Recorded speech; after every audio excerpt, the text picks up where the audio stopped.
Bonjour, nous sommes les Globetrotters, Anouk et Dominique. Madame Anouk, Monsieur Dominique, parce qu'il y en a qui se trompent parfois. Donc je suis podologue équin. Et là nous sommes chez moi en Haute-Savoie. Nous sommes revenus il y a 3 mois d'un long voyage de 19 mois de 10 000 km avec 4 de nos mules qui nous a menés de l'Atlantique à la mer Noire en Bulgarie. On a fait l'aller-retour. Et donc nous allons nous présenter notre lieu de vie et pourquoi nous participons au MMO.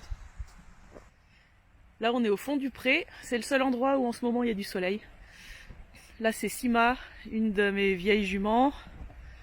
On a la vieille Haflinger là-bas et les autres ils sont dans l'écurie au fond là-bas où ils sont en train de manger du foin.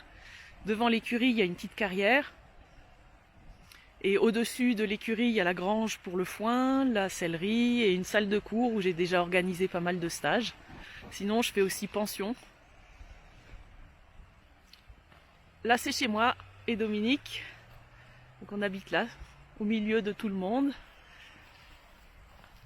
Et en lisière, là-bas au fond, il y a un ruisseau, on l'entend peut-être, où les chevaux et les mules peuvent aller boire.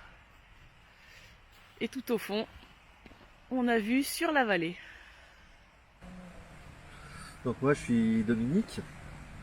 Comment me définir? C'est compliqué. De métier, je suis informaticien. Sinon, j'ai fait des études de paléontologie pendant 5 ans. Je suis astrophotographe. Je photo des étoiles, du ciel. Je suis pilote aussi. Bien que j'ai dû mettre un petit peu tout ça entre parenthèses par rapport à notre voyage. On a eu 3 ans de préparation, 19 mois de voyage. Donc, comment j'ai rencontré les nuls en fait? Ça date d'il y a un peu plus de 20 ans. Ma femme avait un problème de sclérose en plaques et afin de pouvoir continuer à randonner, on a acheté un âne et puis il a fallu l'atteler. Et donc j'ai tout fait ça en autonome. Avec un âne c'est très facile, c'est très formateur aussi. Et puis on a voulu un autre animal quand ma fille a grandi. Je voulais un mérène, en fait je me suis retrouvé avec une mule. Je suis tombé sur une annonce, à l'époque c'était très rare et assez atypique et j'aime bien ce qui est atypique.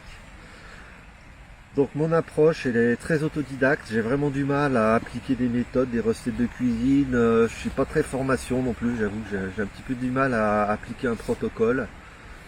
Mon approche est très intuitive et surtout sans doute par ma formation scientifique et mon côté paléontologue, pour moi on est issu d'une évolution.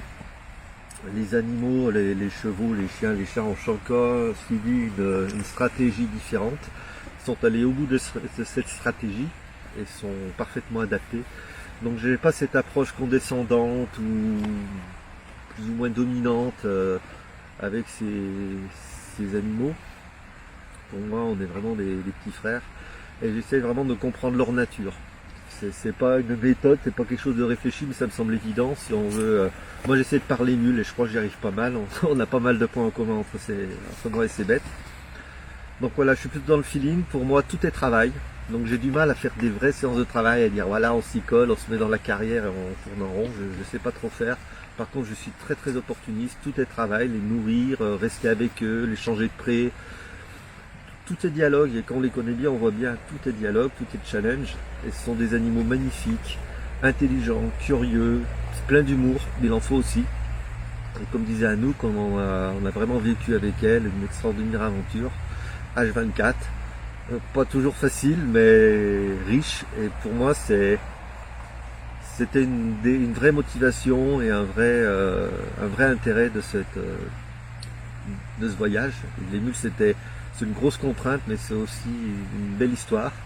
Et lors de ce voyage, on a eu à quelques reprises l'occasion de mettre en pratique notre connaissance des mules. On s'est aperçu que finalement, on arrivait à donner de bons conseils, avoir de bons résultats de manière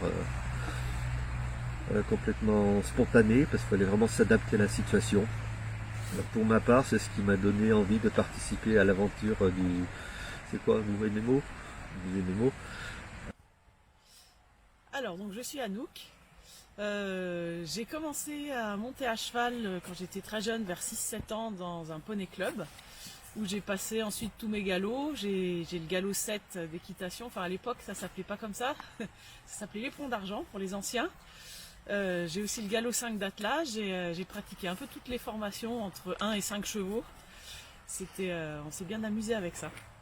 J'ai eu mon premier cheval à 14 ans et c'est grâce à lui que j'ai découvert l'éthologie. Donc j'ai suivi les stages de la méthode Parelli au Haras de la Sens. À l'époque, il y en avait encore qu'un ou deux par an. Pour les mules, plus tard, je me suis intéressée à Ty Evans et Paul Garrison aussi, qui travaillent dans ce sens-là et qui travaillent exclusivement avec des mules. J'ai tellement apprécié ces méthodes dites éthologiques que j'ai voulu les enseigner, mais pour ça il fallait passer par le monitorat. Donc j'ai commencé le monitorat, j'ai fait le tronc commun, j'ai commencé la formation à la mode Beuvron et puis en alternance et ça correspondait pas du tout à mon approche, donc j'ai finalement arrêté tout ça. Pendant mes études classiques, on va dire, j'ai passé un an en Angleterre dans un collège agricole où j'ai passé le National Certificate in the Management of Horses. C'était une année très enrichissante. Et ensuite, j'ai continué avec des études d'ingénieur agricole où je me suis spécialisée dans la protection des espaces naturels. Je me suis vite aperçue par contre que c'était très très politique et ça m'a un peu dégoûtée. Donc j'ai choisi d'aller vers autre chose. Mais pendant cette formation, j'ai eu l'occasion de passer un module, tout un trimestre en Russie. C'est lors d'un échange, donc on était deux à aller là-bas. Et j'ai suivi les cours en russe pendant un trimestre, j'ai passé les examens en russe. Et ça a été très formateur. J'ai jamais autant travaillé de ma vie, mais c'était une des plus belles périodes. Donc maintenant je parle russe, je parle anglais et ça nous a beaucoup aidé lors de notre voyage dont je parlerai un petit peu plus tard. Sinon depuis 20 ans maintenant je suis podologue équin. À l'époque quand j'ai commencé c'était extrêmement confidentiel, c'était quasiment inconnu en France. Je suis allée me former aux États-Unis auprès de Jamie Jackson et Pete Ramey. Je me suis ensuite appliquée à faire découvrir et à développer et à faire découvrir cette façon de faire en France. J'ai créé un site internet, une association, etc.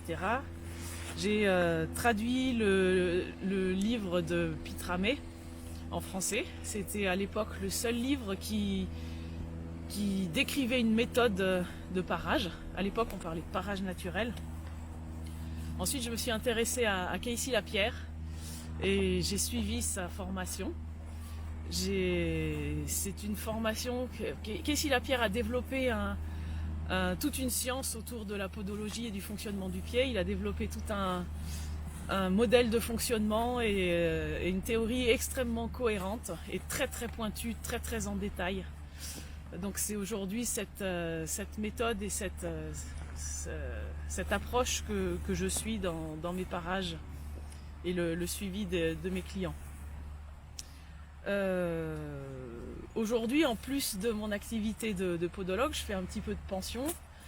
Il m'est arrivé aussi d'aider des clients dans le débourrage de leurs chevaux, de leurs jeunes chevaux.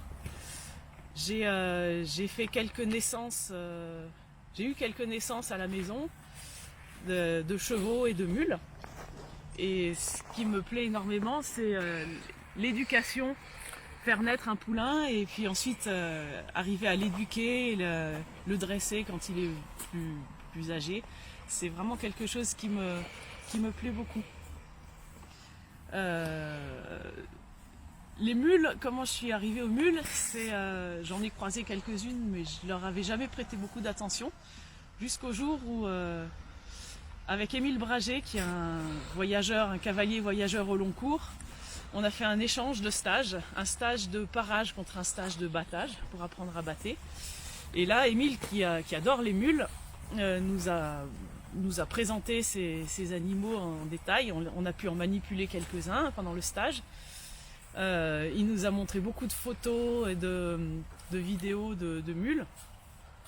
Et dans ces photos, il y avait des photos de mules valaisannes, donc du Valais suisse, issues de Franche-Montagne et qui étaient magnifiques. Et là, je me suis dit, ça a fait tilt, je me suis dit, mais j'ai une Franche-Montagne, faisons une mule. Et donc, j'ai fait saillir ma jument et j'ai eu une petite mule qui s'appelle Brume. Qui a un sacré caractère. Elle est restée très petite, c'est bizarre, mais les hybrides, on ne maîtrise pas bien, hein, la génétique, c'est assez spécial. Mais les mules en fait m'ont permis d'être un petit peu moins académique. Moi j'ai une approche un peu avec l'éthologie, les méthodes, etc. Et les mules sont extrêmement intelligentes et elles n'aiment pas répéter. Donc quand elles ont compris, c'est pas la peine d'y revenir, ça va les gonfler sérieusement. Donc il faut tout le temps apprendre à s'adapter, à être un peu plus intuitif, à être comment dire, à avoir un peu plus d'imagination pour toujours les intéresser. Les mules sont aussi très très proches de l'homme et elles aiment avoir une mission. Elles aiment participer. Et c'est beau de voir comme quand ça devient un petit peu compliqué, comme elles sont fières d'accomplir leur travail et de montrer ce qu'elles savent faire. C'est vraiment très très beau à voir. Et en fait, quand on a goûté aux mules, on devient accro. Donc quand on a décidé de faire notre voyage, Dominique était déjà accro aux mules de toute façon. Moi je l'étais aussi depuis quelques années avec Brume. Donc quand on a décidé de faire notre voyage, on a évidemment choisi de faire avec des mules. Donc on a dû monter une équipe de 4 mules. On en a testé une dizaine pour en sélectionner 4 finalement. Et Brume n'en fait malheureusement pas partie parce que physiquement elle est au top, mais mentalement elle aime pas tellement se promener. Donc ça n'allait pas pour nous. Donc, on en a trouvé 4 autres. C'est pas facile en France de trouver des mules de selle en ce moment. Et donc notre voyage a duré 19 mois. On a fait 10 000 km. On est parti de l'Atlantique. On voulait aller jusqu'au Pacifique, mais avec la géopolitique actuelle, on n'a pas pu. Mais on est quand même arrivé jusqu'à la mer Noire en Bulgarie et on a fait le retour évidemment. Donc pourquoi participer au MMO? Au départ on voulait participer au RMMO pour se challenger un petit peu avec une mule un petit peu plus difficile et puis donner une seconde chance à une mule qui n'en avait pas eu jusqu'à maintenant. Mais comme je disais, c'est difficile de trouver des mules de selle en France et dans les refuges, il y a beaucoup de plus petites mules en fait. Et il n'y a pas beaucoup de mules dans les refuges non plus. Donc nous on a eu l'opportunité de trouver une jeune mule sauvage qui n'était pas en perdition mais qui partait un peu dans le mauvais circuit. Et donc on l'a achetée et on participera comme ça au MMO. Voilà, donc prochainement on vous présentera cette mule. À bientôt. Voilà, quelques chevaux sont venus nous rejoindre au fond du pré pour prendre le soleil. Donc ça c'est Ouria, ma doyenne, Haflinger, 28 ans, et plus toutes ses dents malheureusement. Là on a Cajou, une des mules qui a participé au voyage. Derrière elle, Sima, ma vieille Franche-Montagne. Et la pauvre, elle est toute maigre, elle a eu Lyme, pyro, erlichiose, elle a tout eu elle. Elle a été soignée mais ça reste difficile. C'est la maman de Brume. C'est la maman de ma petite mule. Il y a Viking. Qui avance là. Celui qui avance en premier, qui a participé au voyage. Et derrière, il y a Sepia, qui est la fille de ma vieille Haflinger. Et puis Kipsy, la grise, qui est en pension.